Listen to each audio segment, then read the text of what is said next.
The football season is over. United finished third. On paper, it looks alright, but if you followed the season, it did not feel that way. And at the end of another poor season, it got me thinking. After all these bad performances, all these poor results, why am I still here? Why am I still a United fan? Welcome to the talk.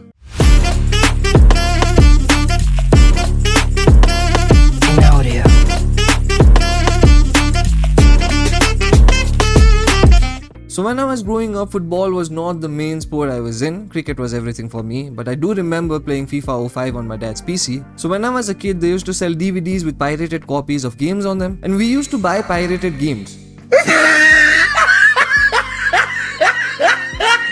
And I remember buying a DVD with collection of FIFAs on them. I did buy the DVD, but I had no clue how things worked. I brought the DVD home and the only FIFA that I could get working was FIFA 05. So I got the game running, and because I had no clue how any of it worked, I just hit the enter button until I entered a game and I was able to play. And when I used to do that, by default I used to pick Arsenal because they came first alphabetically.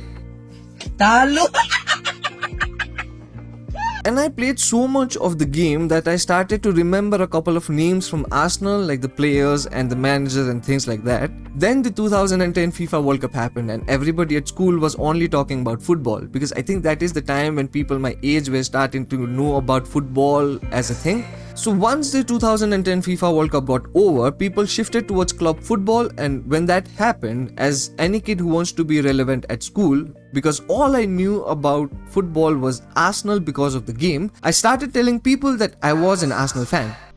What the fuck?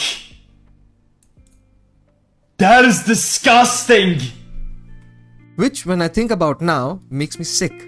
I was not an Arsenal fan, I just could not scroll past A in the game. And I'm talking about a time when internet and social media and updates was not a thing. We used to talk about football through newspapers and articles and whatever we knew about when we talked to each other. And when that happened, a couple of boys in my class were Manchester United fans, and they used to talk a lot about Manchester United because in those days, Manchester United was great.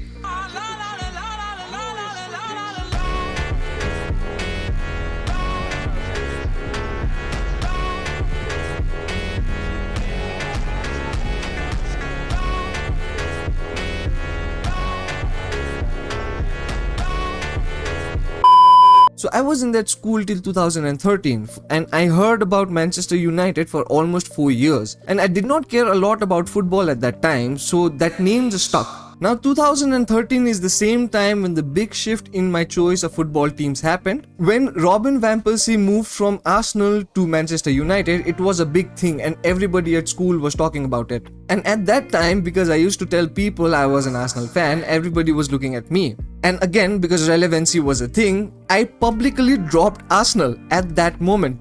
I just stood up and said, I'm not an Arsenal fan from today. And the worst part is, I was not an Arsenal fan anyways. I betrayed a club I was not even loyal to, that too publicly. And the worst part is, if anybody said anything like that in front of me today, I would obliterate them. Really, nigga? So time went by and I used to watch United games here and there, but I still didn't care about football all that much. But in 2019, I quit cricket, and it was not a small thing because I left a sport behind after lots and lots of years. And this is the same time when I met a guy who is super into football. He's a big time football fan, loves the sport, and he's the one who got me into football. But the fact is, he's a Liverpool fan.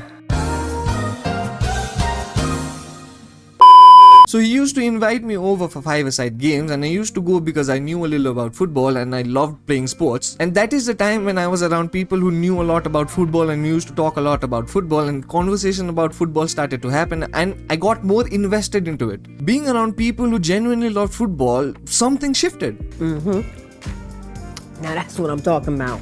And this is around lockdown. So in lockdown, I got more into football. I started watching compilations, more clips, videos, started watching documentaries. And because Manchester United was a name I heard a lot when I was a kid, I walked straight back to them. I started reading about Manchester United, watching videos, started watching documentaries about Manchester United, got to know more about the players, more about the history of the club. And it was so great and so interesting that I got deeper and deeper into it. Yeah, boy. So after the lockdown, when the season resumed, that is when I actually started watching football and following it with interest. And again, I found myself back at Manchester United. So the real answer is, I never chose Manchester United logically. I did not follow them when they were winners. So when people ask me why I support Manchester United, the only thing I say is, think about how great the name and the club Manchester United is. A kid who has nothing to do with Manchester, who lives thousands and thousands of kilometers away from Manchester, hears the name Manchester United at school at the time when internet and social media was not a thing, and it sticks with him throughout the years when he didn't even follow football, and when he walked into the world of football, he straight up ended at the doors of Manchester United. That's a great thing. The poster on the wall behind me, that's not decoration, that's evidence. That's what I'm talking about. This shit means something to me, man. So if you're out here suffering for your club for no logical reasons, you're not alone. Drop your club in the comment and let's compare damage. As always, live life king size. Goodbye.